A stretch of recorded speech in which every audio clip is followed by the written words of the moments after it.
Bruno Guimarães. He is being linked with a move to Manchester City. Now, this guy was also linked with a move to PSG earlier in the cycle. I swear PSG were like about to bid 100 million for him or something in January, but the deal just never happened, I guess. But yeah, I mean, Bruno Guimarães is a very good midfielder. I think that he will leave Newcastle this summer because they've underperformed. I know that they overachieved last season, right? Made Champions League, finished top 4. Everybody had high expectations for them this season, but they've kind of fell off a cliff. Now, obviously, they have the Saudi owners, and they spent not that much money in terms of what I thought that they would. Now, I get it. You know, you got to comply with FFP and all this stuff, but you're in the Premier League.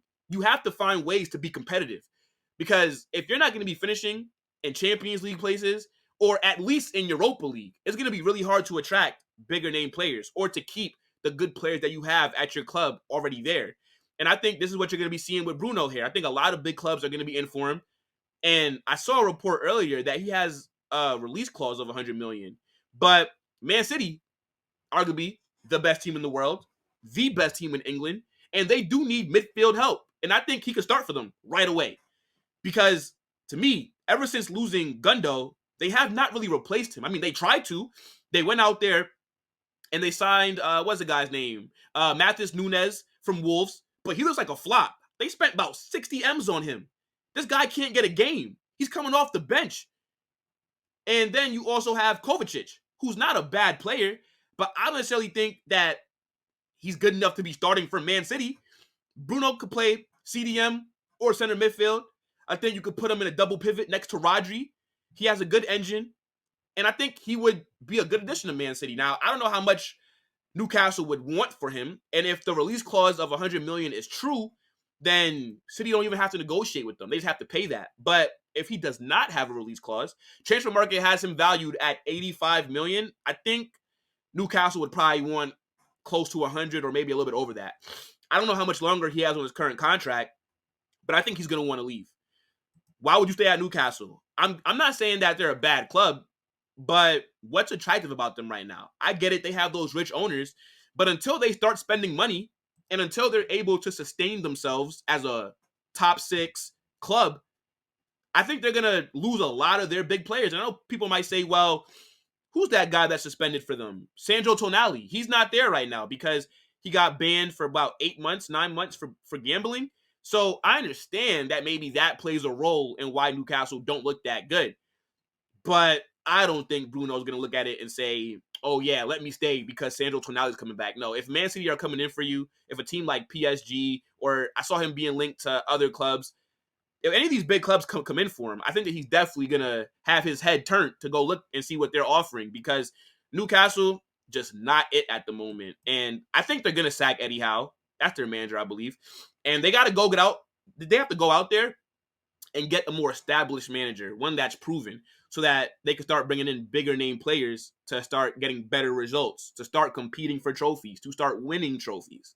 But yeah, I think Bruno is out of there, and I think he would be a great addition to Man City, and I think he'd start there. Maybe I'm crazy, though. Sia is saying, tell me why a player want to go to City at the moment, give the fact that City future is uncertain because of all the charges. Now, look, man, City are going to beat those charges. That's a great point, though. I know a lot of people keep bringing up their charges. Trust me, City are not getting relegated. City are not, nothing's going to happen to them. If anything, they'll get a fine. Because the Premier League know that Man City brings them way too much money in terms of viewership. You know, they are arguably the best team in Europe at the moment. They're going to compete in Champions League every single season. They're a major threat. The Prem needs Man City. If they were to get relegated to the Championship because of these charges, the Premier League would lose a lot of money. I cannot see that happening. And I'm thinking, if they were as guilty as everybody makes them out to be, then what's taking so long? You've seen Everton. Everton have gotten points taken off of them, right? So how come it has not happened to Man City then? If there's 115 charges or 111, whatever the hell the number is, you're telling me that they haven't been able to concretely prove anything yet to put any punishment for it?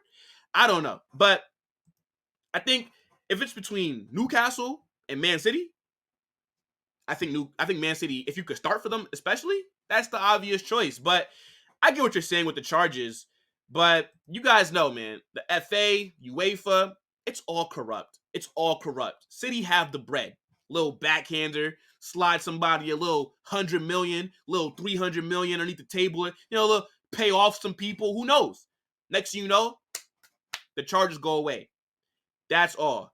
Now, did you know Rodrigo's? But yeah, I mean, well, Rodrigo is a left winger. That's what he played at Santos. He's had to move to the right wing because Vinny has obviously claimed that spot. But I think Rodrigo is still good coming off that right hand side. But like I said, bro, that 4-4-2 formation that we run with Jude playing as the false 9/9 sometimes, I don't think that it really works. I think the only person that really benefits from our system this season is Jude.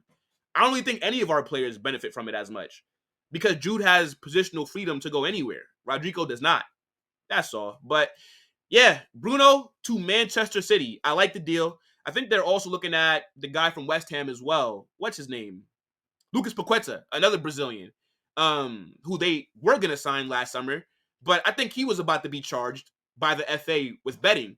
And then Man City pulled out the deal because obviously, if you get found guilty for betting, like Sandro Tonali, you're going to be out for like the whole season, basically, or maybe even half of it. So they decided to not buy him. But I haven't heard anything else on that front with Paqueta. It's like, what's happened with that? He's been playing every single week for West Ham. He's one of their best players.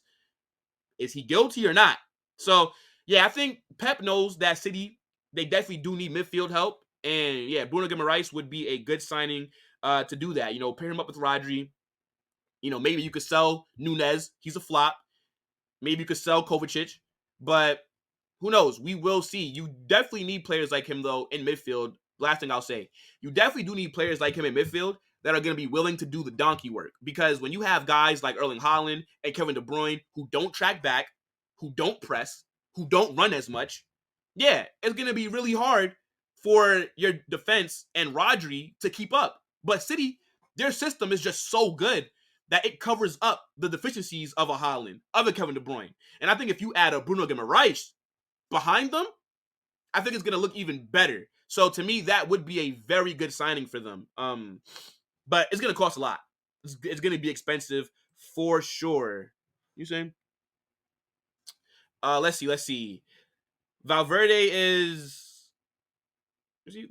being played great with this new system. People don't rate him because of the GA, but his best performances have came when he did not score. No, I agree with that. But the thing is though, Valverde is a midfielder, right? So if he's not bagging goals, it's not that big of a deal. Whereas if Rodrigo's not bagging goals consistently, it's a big deal because you're an attacker. But Valverde does so much, right? Like he has the engine. He's all over the pitch. If you need an interception, he's there. If you need a key pass, he's there. If you need somebody to press, he's there. And I think Valverde is very underrated.